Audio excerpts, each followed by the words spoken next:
My name is Jennifer. I had been married to my husband for 3 years when we were blessed with a long-awaited child. We named her Emily, and I looked forward to raising her together with my husband, Mike. However, life can be cruel. On a rainy day, marking Emily's first birthday, Mike was involved in a tragic car accident and never returned home.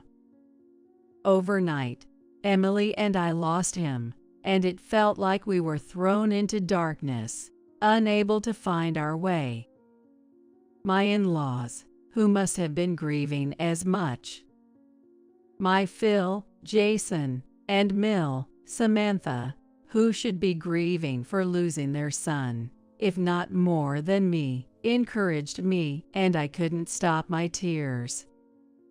They told me, "It's sad, but we'll help, so let's raise Emily to be a wonderful person, okay?" Indeed. With Mike gone, I had to raise Emily on my own. After several days of mourning, I wiped away my tears and began working. I moved in with my in-laws and occasionally received support from my own parents, working tirelessly for Emily's future. I worked day and night, and I think Emily grew closer to my in-laws than to me. Nonetheless, being called Mom by Emily and seeing her smile made all the fatigue disappear. Eventually, my efforts at work were recognized. 20 years after Emily was born, having worked continuously, I was moved to tears seeing her grown up. So I bought a dress and celebrated Emily's coming of age in a big way, which we celebrated grandly. My in-laws were also tearful seeing Emily's transformation. After sending Emily off to her coming of age ceremony, my in-laws and I praised each other. After the ceremony, Emily planned to change out of her dress at home and then celebrate adulthood, having a party with her classmates at a restaurant. Jennifer, you've done well. We're truly grateful for how you've raised Emily. Indeed, you've been wonderful. No, it's because you both supported me that I could keep going. Even as Jason ran his company, he and Samantha would look after Emily when I was out working part-time. I was determined to raise Emily to be admirable. Fulfilling my expectations, Emily went to a top university, with me covering the costs for tutoring and university expenses. Now it's just a matter of what kind of job Emily will land after graduating from university. If Emily has a job she wants to pursue, then it's not my place to interfere.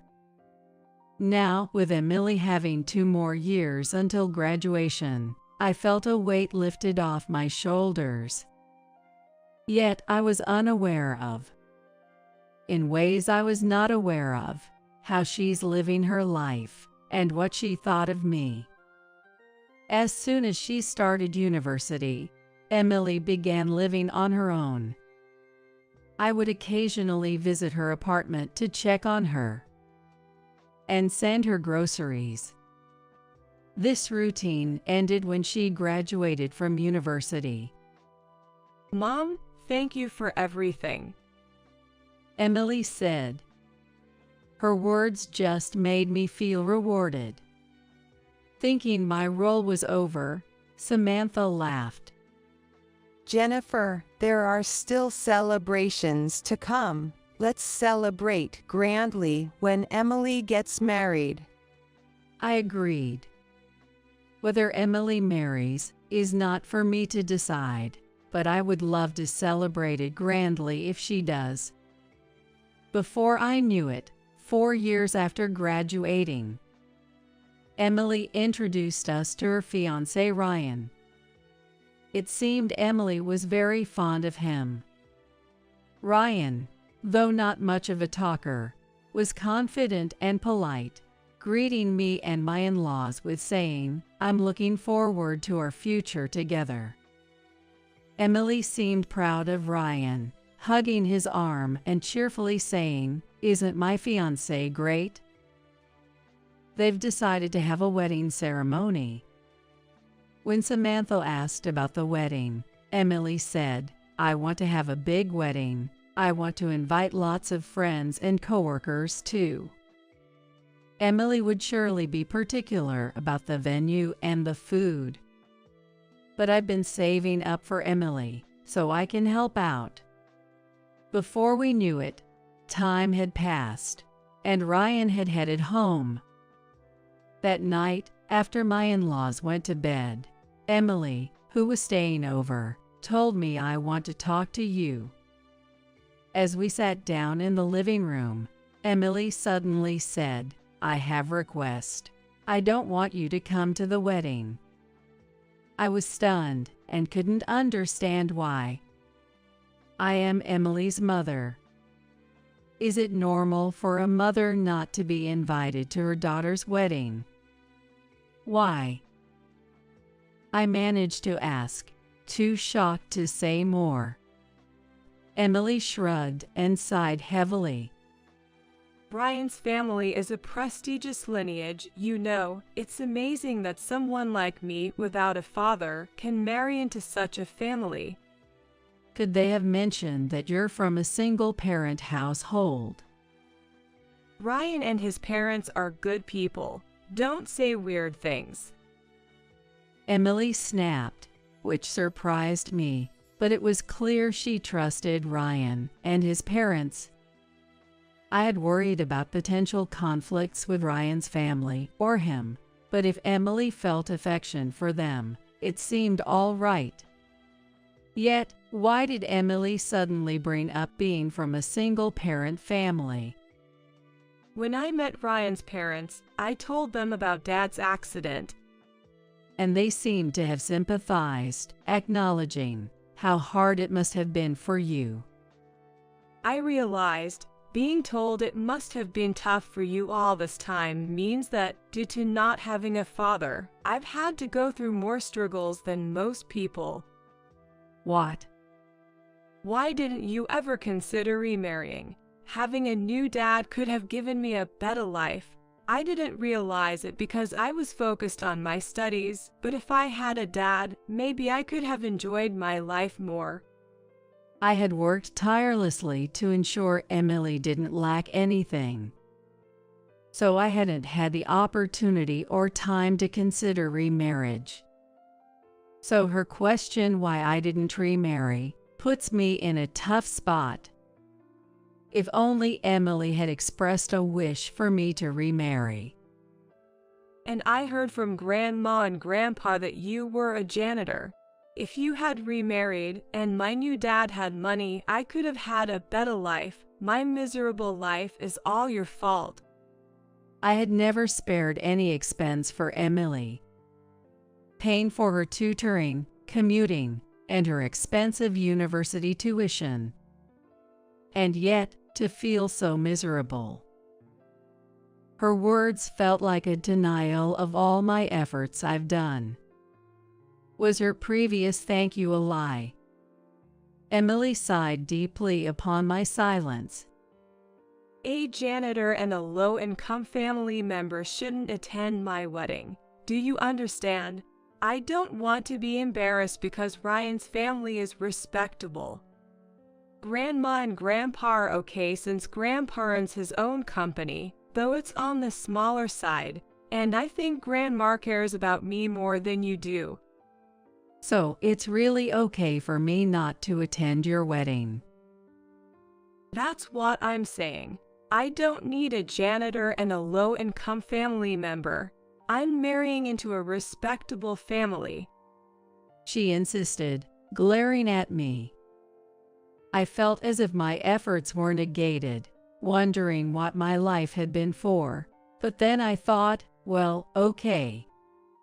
I had intended to support her until she graduated from university. regardless of the path Emily chooses as an adult. I no longer have the right to intervene unless she seeks me out as her mother. It seems she doesn't want to think of me as family, which is fine. As an adult, it's only natural for her to make her own decisions, and it wouldn't be right for me to stop her. Understood. I won't attend the wedding, and since you don't want to involve me, we can consider this a cut in ties, right? Emily laughed at my words. I was going to suggest cutting ties too. It's exactly what I wanted to. Exit from my life, please. With that, she left the house, despite it being night. My in-laws, who had been awake, came to me with pitying looks. Samantha hugged me, and I cried for the first time in a while. A month passed, and I continued living with my in-laws as if nothing had changed. Emily hasn't reached out to me, but it seems she's been in touch with my in-laws. Emily wants to have a $100,000 wedding and is asking for our financial support. What should we do? Samantha asked. Jason shook his head and firmly said, a wedding should be within what the couple can afford on their own. We won't be contributing money to it. Of course, we'll give a gift, but it won't be a large sum. When Mike and I got married, we also didn't seek financial help from others and held our wedding within our means.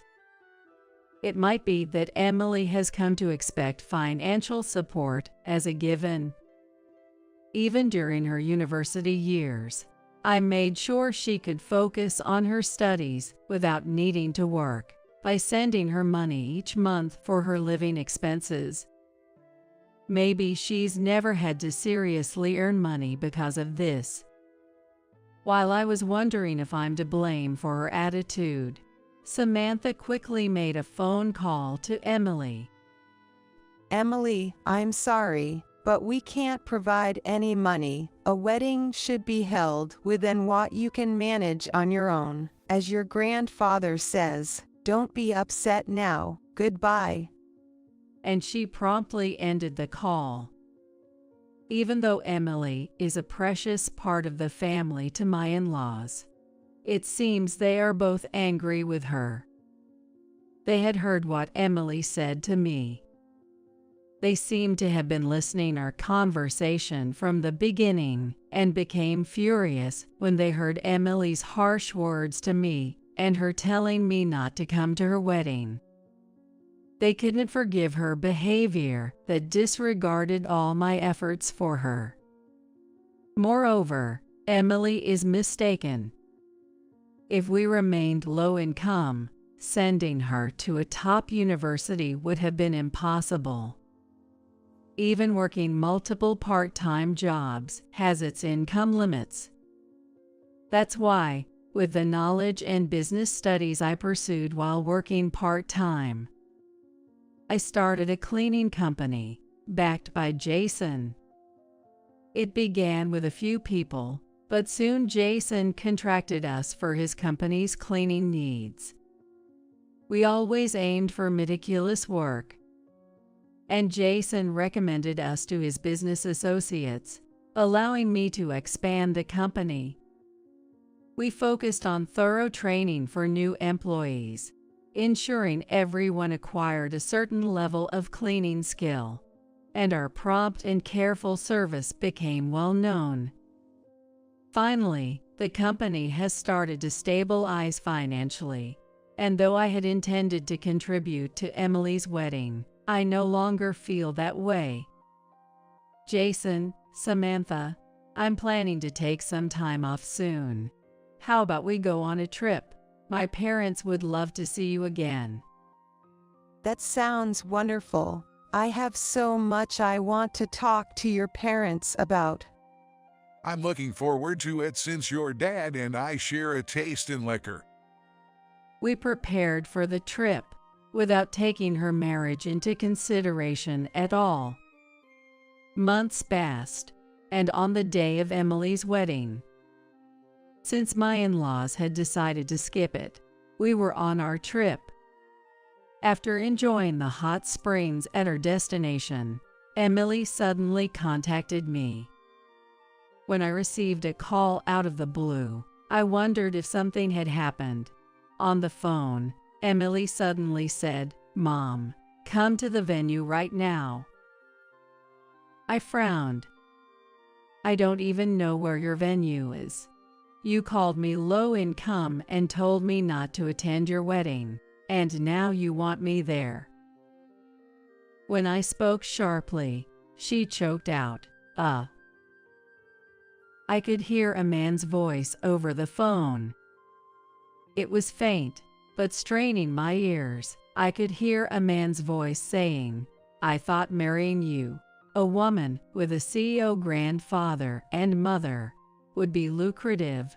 I didn't hear anything about neither attending the wedding. Wasn't I supposed to get a hefty sum? That had to be Ryan's voice. I was shocked at Emily's true nature and Ryan's intentions, thinking he was from a distinguished family, but perhaps that wasn't the case. "I give you the venue's address. Come right now." "No can do. I'm on a trip." "Then do you know where Grandpa and Grandma are?" I stressed they should come, but got no response. "Oh, they blocked you. Said they didn't want to speak to you anymore, but they did send a letter to your house." "A letter?" The letter from my in-laws essentially said, "We're cutting ties with someone who forgets the kindness of their upbringing." Emily hasn't appreciated the financial support from her family. We shouldn't lend her money or continue the family relationship. I agreed with this sentiment. My own parents also decided to cut ties with Emily after hearing about her actions. "What should I do? I told Ryan you wouldn't come, and he got furious, counting on your company's money." It sounds like Ryan was only after the money, not really interested in you. "Exactly. If I've been cut off, marrying me wouldn't mean anything to him," he said. "He might call off the engagement." If Ryan was only after the money, a breakup might be for the best. A man like that wouldn't make a good husband. If that leads to a broken engagement, so be it. Besides, the thought of helping Emily and trying to mediate between her and Ryan didn't cross my mind at all. Well, it's none of my business. Call off the engagement if you want. We're on vacation, so please don't ruin our trip any further. "But, Mom, please, just attending the wedding would be enough. I'm begging you." I ended the call and blocked her number. Continuing the conversation seemed pointless. Later, I heard the rest of the story through acquaintances. A few of Emily's classmates attended her wedding, and I got the story from one of their mothers. It seems like the groom loudly declared, "I'm breaking off the engagement because the bride doesn't have money." It appeared that people around thought the groom was in the wrong. However, when Emily, comforted by classmates later, mentioned that if only my mom had come, and shared that I had refused to participate, she was met with disbelief. She was scolded by friends for acting so entitled after having her tutoring, university, and living expenses all paid for. Realizing her mistake, Emily came to apologize at the front door of our place, but I had no intention of letting her in. Since then, she started coming over frequently, leaving an envelope with money, not showing herself. saying, "I'll cover the university expenses, no matter how long it takes. Thank you for everything."